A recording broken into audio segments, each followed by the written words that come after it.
السلام عليكم ورحمة الله وبركاته. ازيكم يا حبايبي؟ عاملين ايه؟ يا رب تكونوا بخير واحسن حال. النهاردة هعمل لكم وصفة جميلة جدا جدا هتعجبكم. هنعمل ايه؟ هنعمل قرص تسمها فطاير. هنعمل حاجة جميلة جدا جدا هتعجبك ان شاء الله، للفطار للعشاء، حاجة كده يعني حلوة خالص. بسم الله ما شاء الله، يعني مش مكلفة. عندي حبة لبن رايب كده لقيتها في التلاجة، حطيتها كوباية، وحطيت عليها معلقة من الخميرة ومعلقتين من السكر، وهقلبهم زي ما انت كده شايفة. هنقلبهم كده تقليبة حلوة لحد الخميرة ما تدوب والسكر، وهحط عليهم رشة من الملح او معلقة ملح صغيرة خالص، وهنقلبهم كلهم مع بعضهم كده يا بنات لحد ما احس ان السكر والملح داب. وهحط عليهم نص كوباية من الزيت. دي نص الكوباية، مش هنزل بيها كلها، هنزل بنص الكوباية، يعني كم معلقة كده. وهخلي كم معلقة هلم بيهم العجينة، عشان العجينة لما تلمها بالمادة الدهنية بتبقى طرية وهشة وزي العسل كده وما بتلزقش معاك. وهنزل بأربع كوبايات من الدقيق، ده المعيرهم يا بنات بالكوباية اللي بنشرب بها الشاي اللي هو المج. 4 كوبايات من الدقيق اللي هم ما يعادوا نص كيلو من الدقيق. هقلبهم كده زي ما انتوا كده شايفين، وهنزل عليهم بمعلقة من البيكنج باودر، بس هنخلها يا بنات زي ما انتوا كده شايفين.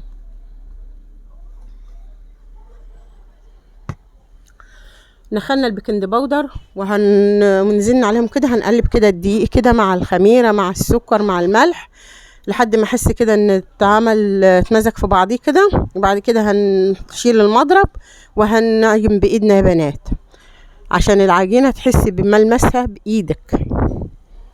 بس لو وصلنا لحد هنا كده في الفيديو ما تنسوناش بلايك واشتراك. طب ايه اللي انت بتحطيه ده بعد ما حطيت المكونات كلها؟ دول معلقتين من النشا يا بنات، بيخلوا العجينه ما اقولكوش حاجه كده خياليه. بسم الله ما شاء الله. دلوقتي تشوفوها العجينه وانا بشكل فيها خرافه. ده كده سر من اسرار العجين ده يا بنات. انا اول مره اضيفهم على المعجنات على القناه، انا بحطهم مع المعجنات على طول يا بنات.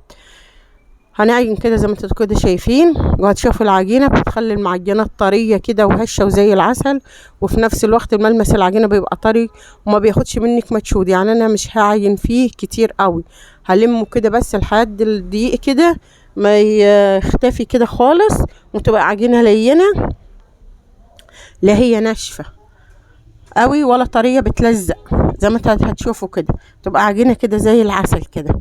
هنفضل نلم فيها كده، هنحط لها نقطتين من الميه بس، ما هتحتاجش كتير قوي.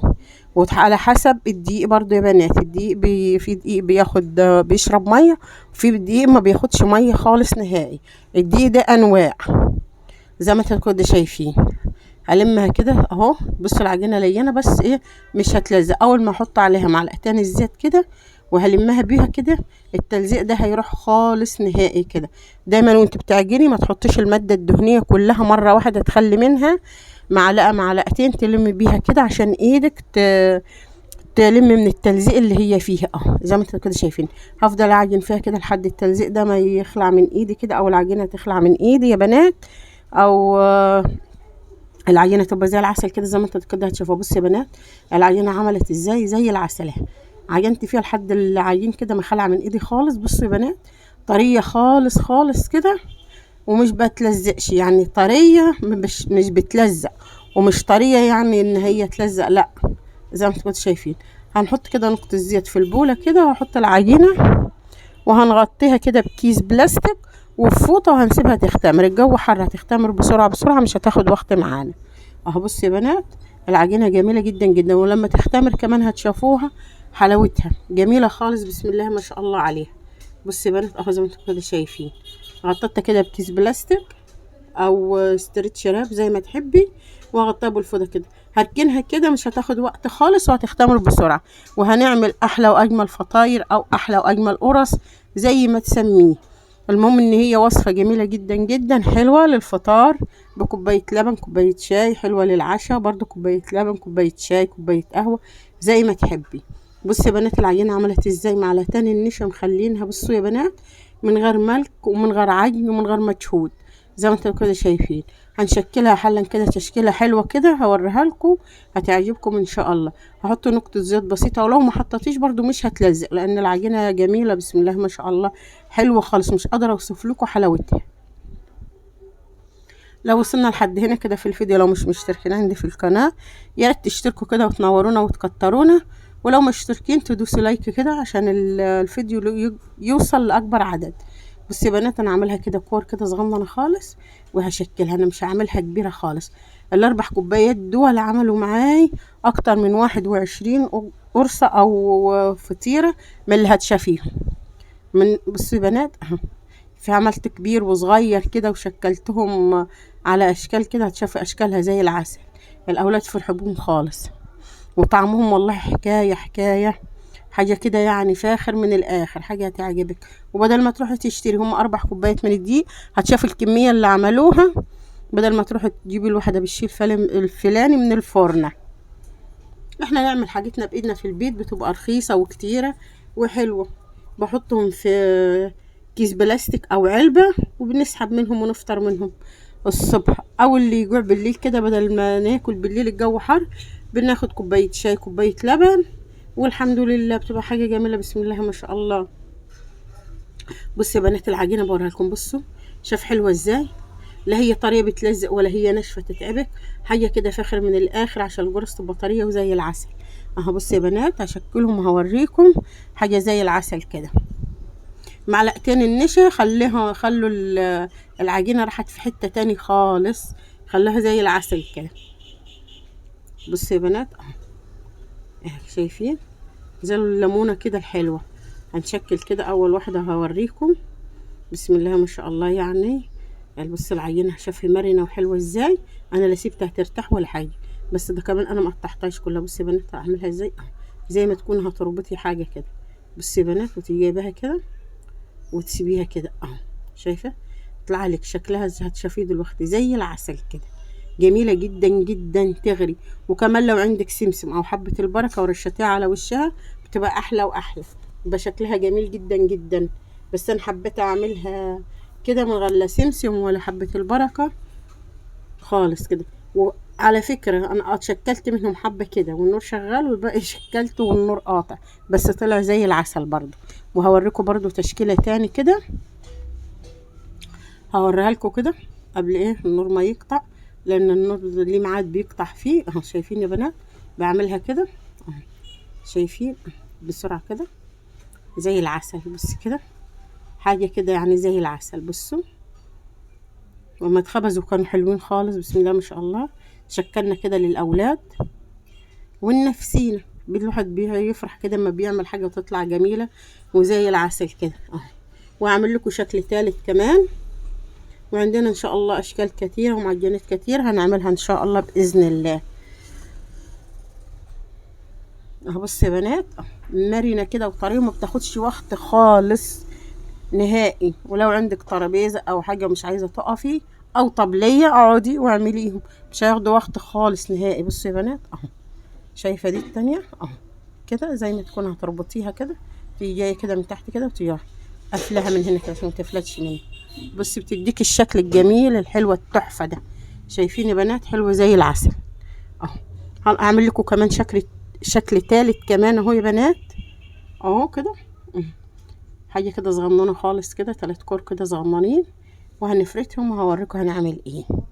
الاشكال جميله جدا جدا، بتفرح الاولاد وبتفرحنا احنا نفسينا اهو. والله طعمهم حكايه، مش هشكر في نفسي. انت لو عملتين بالمقادير دي وعملتها كده هتدوقي احلى واجمل فطاير، جميل جدا جدا ما شاء الله. وبعدين حاجه في البيت كده حاجه سخنه كده تاكليها جميله وحلوه ونظيفه وكتيره. يعني 4 كوبايات هما نص كيلو من الدقيق، شاف هيعمل لك كميه قد ايه، بدل ما تروح تشتري من الفرن مش هياخدوا نص ساعه، لان الجو حر بيختمروا بسرعه. ده بتعجنيهم وما فيش ربع ساعه 10 دقايق بتلاقي العجينه والله اختمرت بسرعه، طالما الخميره حلوه بتختمر بسرعه بسرعه. شايفين يا بنات هنعمل كده شكل تاني كده اهو كده، يبقى الشكل التالت ده حاجه جميله خالص بسم الله ما شاء الله يعني عليهم. يعني لازين كده ال3 ببعض دول كده ايوه كده وهنشكلهم كده اهو. دي كده ودي كده زي ما تكون هتضفري ضفيرة. شايفين يا بنات اهو. المرة الجاية نبقى نعمل لكم القرص او الكحك الكبير المدور ده المضفر ده اللي بيبقى كبير كده، اللي بتبقى الواحدة والله ما عارفة بيجيبوها بكام دلوقتي، لان الواحد بيعمل حاجات في البيت ما عرفش بيجيبوها بكام. هبقى اسأل لكم عليها الواحدة بكام، وهنعمل لكم فيديو عنها ان شاء الله باذن الله يعني.